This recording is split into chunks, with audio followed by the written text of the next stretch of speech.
But anyway, one thing, we have a couple more questions that I do want to get to from the audience, but one thing that I wanted to touch on was there's a lot of, and I think talking about underground kind of brought it up to my mind because oil is underground. It's a terrible transition. But you wrote a lot about the oil issues, and it's starting to, with gas prices rising and the oil barrel rising, and Trump even talking to Saudi Arabia saying, hey, why don't you pump more oil? What's going on there? Well, I wrote a couple of prophecies, actually. One was energy, and it talked about being energy independent. And then another one said a sign will be given with a volcanic eruption. The Lord told me it would be Sumatra. I didn't put that in the prophecy, which I probably should have. I did not. But that volcano has just erupted about 2 or 3 months ago, and a sign was given. If you go back and look at the video on YouTube of that Sumatra eruption, there's trumpet flowers right there as it's going. So that was kind of a sign to me that this was definitely what I was hearing. So, and they just came out with an article, a bunch of articles now, saying that America is fixing to be the #1 oil producer in the world, I think in another year or so. But there's something to do with when the president declares that America's energy independent, it will be like a shot heard across the world. There's something to do when he declares that. All bets are off at that point. And that's when America, I believe, is going to prosper like never before. And we have one of my business partners is an oil guy. He's a geologist, oil guy down in Texas. And he even told me, he said, Mark, all that stuff that Obama did when he wouldn't sign the permits, everything went to South America, Central America, all those rigs are on their way back here right now as we speak. So everything's being loosened up right now. The Permian Basin, you've got the pipeline's been released. Anwar's been released. All these things are being released right now off the coast of California, the drilling rights. I mean, all this stuff, man, is just fixing to go through the roof, man. It's going to be great, and it'll be hopefully be able to correct some of that debt that we have to get America back in good graces on all fronts. Absolutely. All right, so we got a next question. This one is from the Real Buddy B. It's talking about the Supreme Court. Obviously, there has been stuff on the Supreme Court that we talked about. You predicted that 3 judges would be involved in a scandal. However, from discussions from QAnon, the research and many mass resignations have happened lately, and the deep state are trying to take the easy way out. Do you believe that Kennedy is one of those 3 involved in the scandals because he retired? Now, see, that's the thing I don't know. That's the part I do not know. Again, watch for the retirements, the resignations, whatever the case may be. That's like we talked about earlier. It could be that he's part of it. We're never going to hear about what happened. But there is corruption on that court. Make no mistake about it. So, I mean, again, I don't know if he is a part of that or not. Okay, cool. Very good. And then this one's from True Lucero. She asked a lot of questions, but I like that. So she was basically asking, she says that she really likes what you do and she appreciates you, and she's wondering if you have ever met President Trump or if you have any plans on meeting Trump. I've never met President Trump. I've never spoken to President Trump. If there are plans for me to meet President Trump, it is totally in God's hands. I would love to meet him one day. I think it would be. I would be honored to meet him. Absolutely, yes, absolutely. Obviously, you have no way of knowing this, but do you think that he's heard about your book and your movie and things like that? I was told he was given the book, so I never got that confirmed, but I was told he was given the book. I'm pretty sure he's going to know the movie's coming out because this thing's going to be so controversial because there's some stuff leading up to all of this. It's going to be controversial. It's going to be heard. So yeah. That's always good. The movie's not controversial, but it'll be controversial in the enemy's eyes. Let's put it that way, because it already is. We're already getting attacked for it. Will they say bad publicity is still good publicity or something like that? Controversy sells, man. Yeah, absolutely. So this one's way off topic. I don't think we've ever talked about this before, but the Roman Empire asks, what do you think about giants? They're big. I don't know. I mean, I'm not saying it to be sarcastic. I don't know. Honestly, I really don't. You haven't put much thought into that topic at all? No, I have not. Is he talking about the Nephilim or? Yeah, things like that. Yeah, I leave that to guys like Tom Horn. That's their specialty. God's not shown me anything on that. And that's one of the other things too about me is I try not to get off topic of what God has me doing right now, because if I start going in an area that I don't belong, then it takes me away from what God wants me doing. So God has not spoken to me a lot about the giants or the Nephilim for that fact.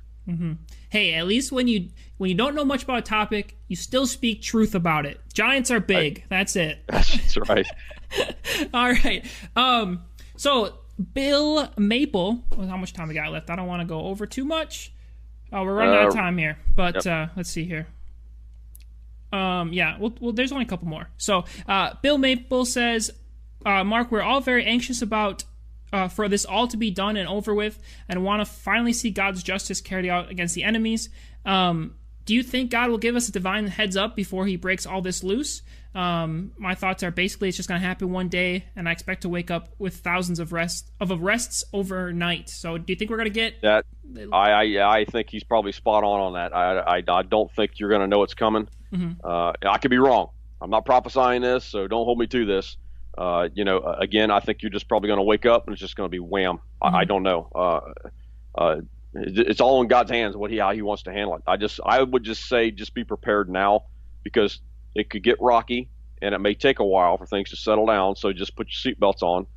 Be patient. There is a huge plan in place, like Q talks about. And people say, well, are you a Q follower? Yeah, where we go one, we go all.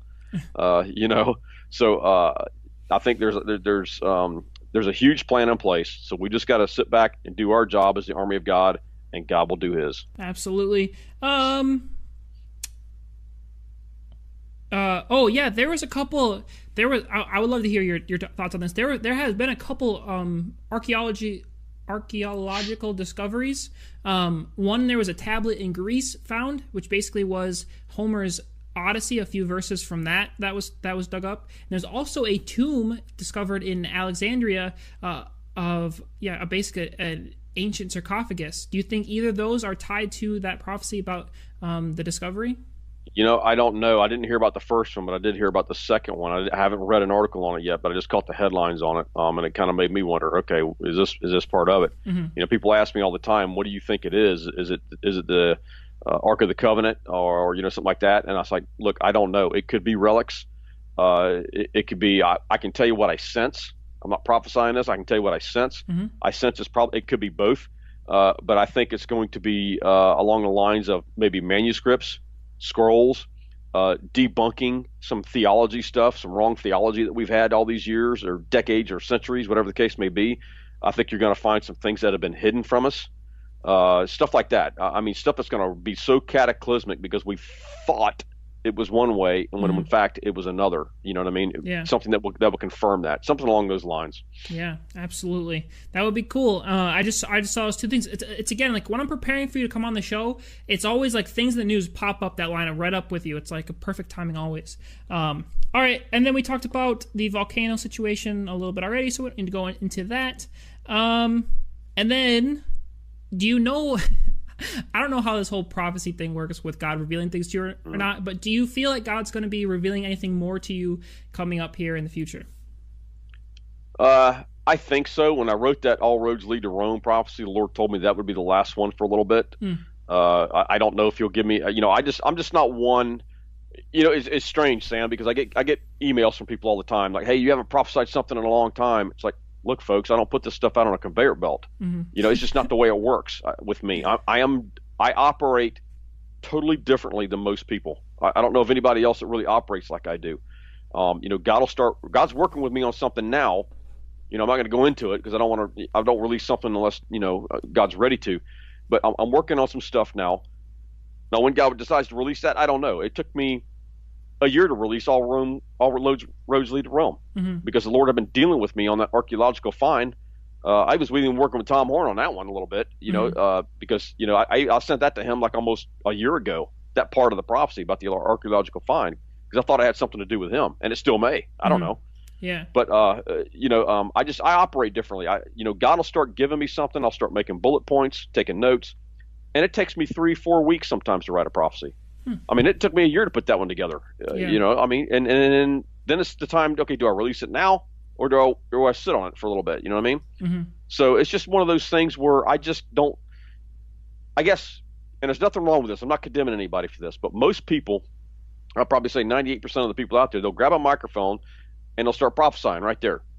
That's not me. That's not how I operate. I operate differently. You know, so Yeah. I don't know. Yeah. Well, I'm just curious on the process, I guess. So can you walk us through?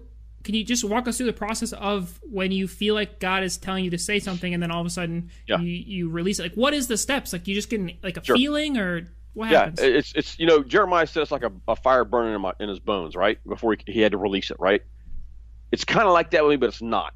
For me, it's not a fire burning in my bones. It's almost like this pressure that builds in a pressure cooker. And it's like when I was doing the America prophecy, which is probably one of the longest prophecies I've done, or the Trump prophecy. Because if you notice, my prophecies are more short, sweet, and to the point. Mm-hmm. It just gets to the point. You know what I mean? There's no fluff. And so it's just, again, that's the way God works with me. But I'll be walking around, God will give me something, and I'll start meditating on it. I'll write it down as a bullet point or a note. And then, you know, that day or 2 days later, he gives me something else. I write it down. And this pressure starts building. And like for America, it took me 4 weeks to write that prophecy. And finally, when I get to a point on my notes where I feel like I can't take it anymore, like that pressure, and then now I know it's time to sit down and write it out. So I start writing it out. And as I'm writing it out, the Holy Spirit will say, no, don't put that there. Put this here. And then when I turn around on my computer to write it on my computer, on my Word document, he'll even edit it some more as I'm doing that. And so I'll write it out, and then I've gotten to the point now that when I read something, I realize the flow of it. I know it's done. It's like, okay, what do I do with this now? Do I sit on it? Do I release it? That type of thing. Mm-hmm. So that's kind of the way it works with me. Very interesting. Yeah, I've always been curious about that. So that's, so we're all the way done now. We had some great guest questions and a great conversation. Is there anything that you would like to end the show with that you feel like that God's put on your heart? Get out and vote in the midterms. This is going to be one of the most critical elections for the president because he has to have the support, because when those arrests take place, he's got to have the support of Congress. You know, I think this is going to be the largest turnover in American history because we've had a huge amount of resignations. Nobody's hearing about them again. You know what I mean? So, I mean, you got people like Paul Ryan aren't running again. You got to ask yourself, why is this? Because they've got stuff on him. And so, I mean, but get out and vote. You know, watch for the voter fraud. If you can ask for a paper ballot, do the paper ballot type thing. But I mean, the main thing is get in the fight, man. Get off your behind, get on the front line, get involved somewhere. We gave some ideas what you can do to get involved. Right now, it's important. It's cataclysmic, really, at this point, to get involved in doing something in these prayer groups. So I highly encourage people to do that. You know what I mean? Start your own prayer group. Start your own prayer call or home church, whatever the case may be. Start repenting. Do historical research. Look at that video. If you can put a link to that video in if you don't mind, that way it will help people so that they can understand and go line by line. Because we have to be prepared when Roe versus Wade goes down. It's going to go to a state level, so we got to be prepared for that ahead of time. Yeah, absolutely. Definitely got to be involved, and I will make sure I put links to all of those things. At least I will try to remember. I'm forgetful sometimes, so I apologize for that. But I will try to remember to do that. But anyway, Mark, thank you so much for coming on the Sharpen Report. It is always fantastic to have you. Brother, it's always a blessing and an honor to be here. Thank you for having me, and I thank you, brother, for what you do for the kingdom of God.